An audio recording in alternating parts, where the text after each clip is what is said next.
बिस्मिल्लाहिर्रहमानिर्रहीम। अस्सलाम वालेकुम व्यूअर्स, वेलकम करता हूँ अपने चैनल पर। 13.4 एक्सरसाइज करने लगे हैं। उम्मीद करता हूँ आप लोगों ने 13.2 कर ली होगी और 13.3 को छोड़कर 30.4 पर आ गए होंगे। यहाँ उसने हमें दो हाइपोथेसिस दे दिए हैं, बिल्कुल इसी तरह जिस तरह 13.2 एक्सरसाइज के स्टार्ट में दिए थे। अब इन हाइपोथेसिस को लिखने का एक और भी तरीका है, आप और तरह से भी लिख सकते हैं। और तरह से किस तरह लिखना है आपने, मैं आपको बताता हूँ। ये इस तरह भी लिख सकते हैं, एच नोट नल हाइपोथेसिस है हमारे पास, μ1 माइनस μ2 इज इक्वल टू 0। ये इधर आ जाएगा तो भी ठीक है। दो म्यू का डिफरेंस जो है वो 0 के बिटवीन इक्वल है। और पहले इसी पार्ट में मैं कुछ ऐसी बातें बताऊंगा जो नेक्स्ट पार्ट्स में मैं नहीं बताऊंगा। इनका जो डिफरेंस है वो डेल्टा नोट के इक्वल होता है, ठीक है। ये डेल्टा नोट हमारी मैथमेटिक्स में अक्सर डेल्टा यूज़ होता है, जो डिफरेंस को डिनोट करने के लिए यूज़ होता है। अब हमारे पास दो मीन्स आ गए हैं।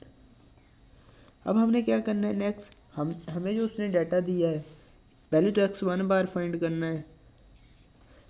चूँकि ये 1 बार का डाटा होगा और ये होगा sigma x1 divide by n1, ठीक है। इस तरह से आपने यहाँ फार्मूला लिखना है और ये वाला डाटा लिख के आंसर फाइंड कर लें।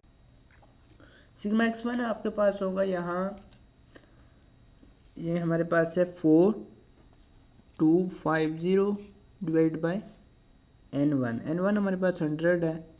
इसको 100 पे कैलकुलेटर से डिवाइड करेंगे। चूँकि मुझे ये वैसे ही पता है, जब 100 पे डिवाइड करते हैं तो 2 डेसिमल पॉइंट तक आंसर चला जाता है। 0.5 आ जाएगा या 50 भी लिख सकते हैं आप लोग। x1 बार तो हमारे पास वैल्यू आ गई। अब x2 बार इसी तरह फाइंड कर लेनी है। सिग्मा x2 का फार्मूला, इसी तरह फार्मूला पहले लिखना, फिर वैल्यू पुट करनी है। मेरे पास टाइम कम है, वीडियो मैं कहता हूँ ज़्यादा लंबी ना हो जाए और डायरेक्ट लिख देता हूँ। सिग्मा x2 हमारे पास इसकी वैल्यू है 3544 डिवाइड बाई n2 हमारे पास है 35। अब ये आ रहा है हमारे पास 101.257। ये आपने यहाँ लिख देना है 101.257।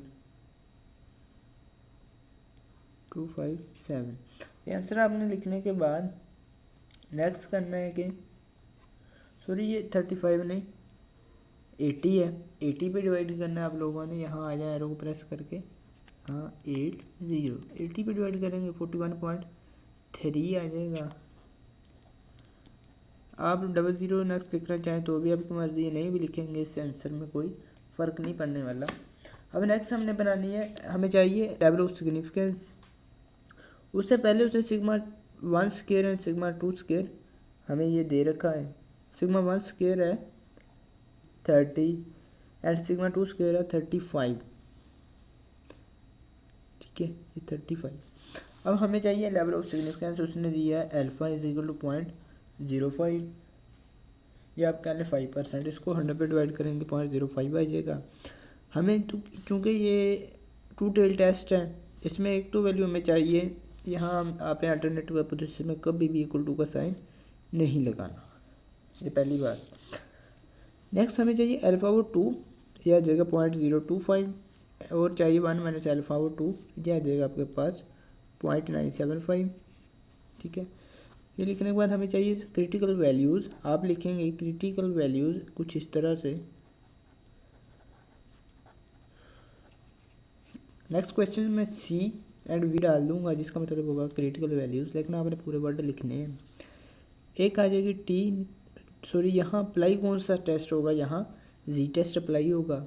उसकी एक सबसे बड़ी वजह है हमारे पास पॉपुलेशन पैरामीटर वेरिएंस है, और दूसरी वजह एन जो है हमारे पास वो 30 से ग्रेटर देन है।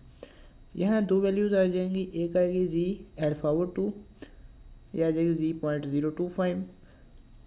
इसी तरह दूसरी आ जाएगी जी 1 माइनस अल्फा वो 2, यह आ जाएगी जी 0.975, ठीक है।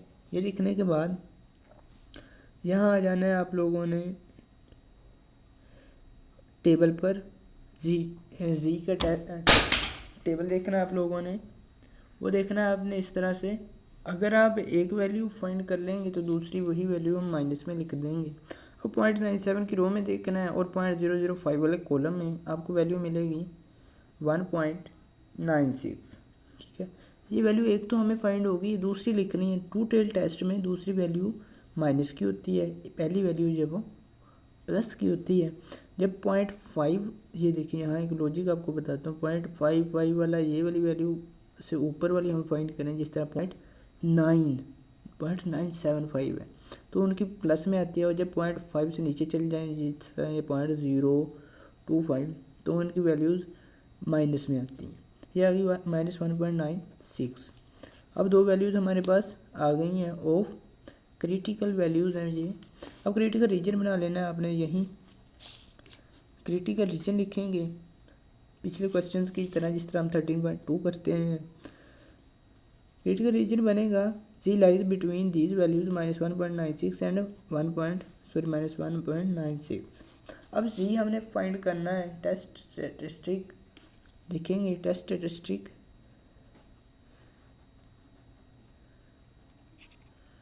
इसी तरह आप चैनल के न्यू मेंबर हो तो चैनल को ज़रूर सब्सक्राइब कर लीजिएगा। वीडियोस कैसी लग रही हैं ये आपने कमेंट सेक्शन में बताना है। x1 बार माइनस x2 बार, ये थोड़ा सा फार्मूला रिप्लेस करके मैं आपको बताता हूँ। ये आएगा माइनस डेल्टा नोट भी लिख सकते हैं, और यहाँ ये भी लिख सकते हैं μ1 minus μ2 divide by sigma 1 square divide by n1 plus sigma 2 square divide by n2। अब यहाँ देखें, हम पीछे जो फार्मूला करते आए हैं वो कुछ इस तरह से था, Z is equal to X bar minus mu naught, जो कि डेल्टा नोट के ही इक्वल होता है, ये एरर होता है, दो म्यू का डिफरेंस होता है, डिवाइड बाय था हमारे पास sigma square divide by n1। अब यहाँ हम क्या करते थे, सिग्मा स्क्वायर को स्क्वायर रूट से कैंसिल कर देते थे, जिसके साथ हमारी वैल्यू आ जाती थी x minus mu not divide by sigma divide by n square root बच जाता था। यहाँ अब सिग्मा स्क्वायर ही लगाना है, दोनों का इकट्ठा स्क्वायर रिमूव नहीं कर सकते स्क्वायर रूट से, ये मैथमेटिक्स का रूल है। एक्स हमारे पास है 42.5 माइनस 41.3, ये x2 बार की वैल्यू माइनस डेल्टा नोट वो वैल्यू है जो दो म्यू का डिफरेंस है, वो हमारे पास 0 आ गया था, divide by sigma 1 square 30 divide by n1 जो कि हमारे पास है 100 plus sigma 2 square 35 divide by 80। अब आपने कैलकुलेटर से किस तरह से करना है ये मैं आपको करके दिखा देता हूँ। नेक्स्ट आपने खुद करना है 42.5 माइनस 41.3 इक्वल टू प्रेस करेंगे, फिर डिवाइड प्रेस करेंगे, फिर आपने स्क्वायर रूट प्रेस करना है और यहाँ इनटू स्टार्ट कर देनी है। सिग्मा 1 स्क्वायर की वैल्यू लिखेंगे 30 डिवाइड बाई n1 लिखेंगे जो कि हमारे पास 100 है, प्लस सिग्मा 2 स्क्वायर 35 है डिवाइड बाई n2 जो कि हमारे पास 80 है। ये वैल्यू आपके पास आ जाएगी, इक्वल टू प्रेस करने से ये ब्रैकेट ऑफ कर देनी है, इक्वल टू प्रेस किया आपके पास वैल्यू आ जाएगी 1.397। अब आपने 3 डिजिट तक फिक्स कर लेना है। आप लोगों के पास पता नहीं कौन कौन से मॉडल्स हैं, मैंने ये आपको 12 चैप्टर में ही क्लियर कर दिया था कि किस तरह आपने फिक्स करना है। फिक्स करने के बाद कुछ इस तरह से करेंगे, 1 प्रेस करेंगे 3, मैंने 3 डिजिट तक फिक्स कर लिया, 1.397 आ गया मेरे पास आंसर। ये आपके पास क्या आ रहा है ये आपने खुद देख लेना है। ये हमारा आंसर थोड़ा स्ट्रॉन्ग इस वजह से आया क्योंकि हमने यहाँ जब डिवाइड किया था तो मुझे लगता है यहाँ कोई आया होगा मसला। ये मैं कर लेता हूँ सेकंड वाले को या फर्स्ट वाले को, ये तो हमारे पास 42.5 आ रहा था, ये तो श्योर है। ये कर लेते हैं दोबारा से डिवाइड करेंगे सिग्मा x2 को 44 डिवाइड बाई 80, ये देखिए हमारे पास था 44.3। उम्मीद है आप लोगों के पास आंसर बिल्कुल ठीक आया होगा। अब यहाँ मैं 44.3 रिप्लेस कर देता हूँ 44.3। अब मैं यहाँ पीछे दोबारा से करता हूँ, ये मैं यहाँ रिप्लेस कर दूँगा 44.3। अब डिवाइड कर दूँगा, ब्रैकेट वही प्रोसीजर से मैं लिख लेता हूँ 30 divide by n1 100 plus 35 divide by N2 80 और इक्वल टू प्रेस करता हूँ। यार ये -2.096 वैल्यू आ गई थी टेस्ट स्टैटिस्टिक की। अब आपने क्या करना है, डिसीजन रूल बनाना है, ठीक है। ये टेस्ट स्टैटिस्टिक की वैल्यू तो हमने यहीं फाइंड कर ली, हालांकि ये ऑब्जर्व वैल्यू में जाकर फाइंड करनी थी। इससे पहले आपने क्या करना है, इस काम से पहले टेस्ट स्टैटिस्टिक को लिखने के बाद लिखेंगे आप कुछ इस तरह लिखें डिसीजन रूल, ठीक है। डिसीजन रूल में लिखना है if g lies between -1.96 and 1.96 we shall reject H naught, otherwise we do not reject H naught. ये स्टेटमेंट लिखने के बाद आपने लिखना ऑब्जर्व्ड वैल्यू। ऑब्जर्व्ड वैल्यू में आपने लिखना है इस तरह से, ठीक है। ऑब्जर्व्ड वैल्यू लिखने के बाद आपने फार्मूला ये वाला लिखना है जी स्मॉल वाला is equal to x1 bar minus x2 bar minus mu naught divide by sigma 1 square divide by N1 plus sigma 2 square divide by N2। ये आपने लिखने के बाद फार्मूला अप्लाई करके जी की वैल्यू लिखनी थी जो आ रही है हमारे पास -2.096। अब देखें यहाँ ये वैल्यू लिख के देखें, हम लिखें कंक्लूजन, हमारे पास नतीजा क्या आया, जी आया हमारे पास -2.096। क्या ये क्रिटिकल रीजन को देखते हुए क्या ये लेस देन -1.96 है या ग्रेटर देन 1.96 है। और ये आपने खुद जांच कर लेनी है। -2.096 वाकई ही लेस देन है -1.96, ठीक है। माइनस की जब बात आई है, सबसे छोटा जो है देखने में जो हमें बड़ा लग रहा है वो सबसे छोटा आ जाता है। अब ये माइनस वाला कभी भी इससे बड़ा नहीं होता, यहाँ ये रोंग कर देंगे।